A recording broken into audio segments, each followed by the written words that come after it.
infantil, ele já diz, ele é um culto de adoração, só que é na linguagem da criança. Então você tem que prestar atenção que ele não foge de ser um culto de adoração a Deus.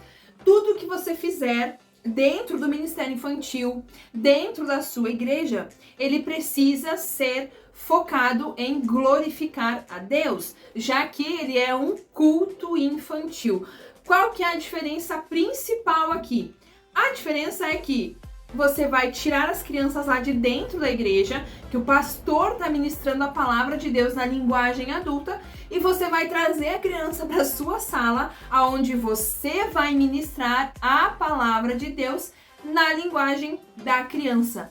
Essa é a única diferença, porque a palavra de Deus é o foco central. A adoração a Deus é o foco central. Então, se até hoje, dentro da sua igreja, porque existe, tá? Existe muito ainda, aonde o ministério infantil da igreja é voltado a apenas tirar a criança da igreja, levar para a salinha com as babás e, inclusive, muitos pais necessitam desse treinamento também para entender o que é o ministério infantil da igreja, que o ministério infantil da igreja não é a retirada das crianças lá para brincar na salinha. Ah, vai lá brincar na salinha, leva o celular e vai brincar lá na salinha.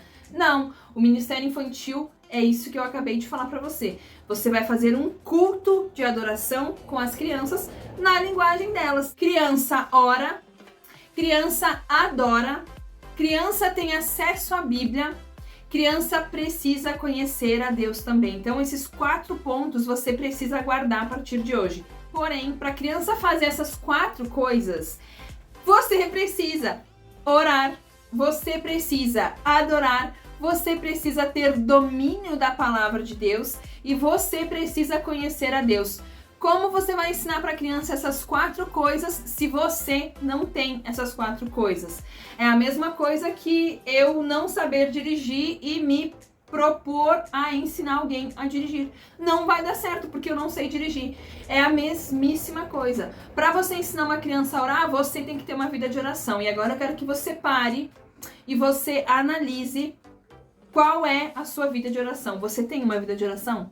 Você precisa ter uma vida de oração para que as suas crianças também tenham. Você precisa adorar a Deus para que as suas crianças também adorem. Você precisa ler a Bíblia e ter domínio da Bíblia para que as suas crianças também desenvolvam o gosto pela leitura. E você precisa conhecer a Deus, porque senão, afinal, que Deus você está apresentando para essa criança se nem você conhece a Deus? É importantíssimo. E agora eu falo para as líderes que estão aqui comigo. Meninas, quando vocês forem chamar meninas novas para trabalhar nesse ministério, vocês precisam ter uma série de questionamentos com essa nova pessoa, com esse voluntário. Nós chamamos a minha igreja de voluntários.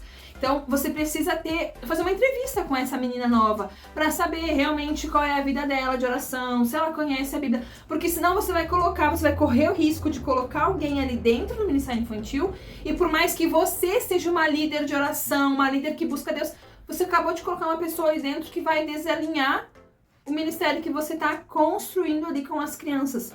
Então, toda a sua equipe precisa estar alinhada no mesmo propósito. Quando tem uma professora em um propósito, outra professora de outro jeito, outra professora de outro jeito, outra de outro jeito, as crianças acabam ficando confusas. Então, se você tem várias professoras e vocês fazem essa divisão, né, um final de semana uma, um final de semana outra, você precisa ter esse alinhamento para que todas trabalhem da mesma forma em todos os dias. Por quê? Para deixar as crianças alinhadas e entenderem qual é o propósito de estar ali. Então, se em um dia, por exemplo, você que é a líder, vai fazer toda essa rotina no domingo dia 1º, no outro domingo, a outra professora que vai estar presente, não tem como ela fazer totalmente o contrário. Então já não faz a oração inicial, já não faz a leitura, já pula pra brincadeira, já bota o louvor e aí não tem oração. E aí a criança fica naquela assim, nossa, eu vou ir só no dia que for aquela professora tal, porque ela faz brincadeira, porque ela só brinca. Você entende? Então a sua equipe precisa estar alinhada e entender o principal propósito do Ministério Infantil, ok? Acho que essa parte fica muito claro, né? Essa parte fica muito claro sobre o que é o Ministério Infantil. É um culto de adoração a Deus.